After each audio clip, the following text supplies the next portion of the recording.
সদায় ৰাতিপুৱাই ৰুটি বনাবলৈ মন নাযায়। আজি ভাবিলোঁ কেইটামান পিঠাকে বনাওঁ।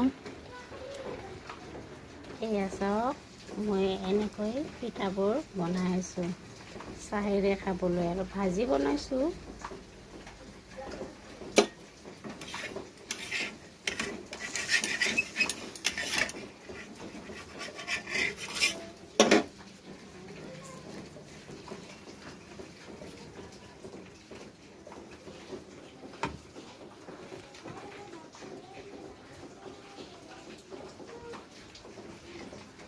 আৰু পিঠাটো মই এনেকৈ বনাই আছোঁ।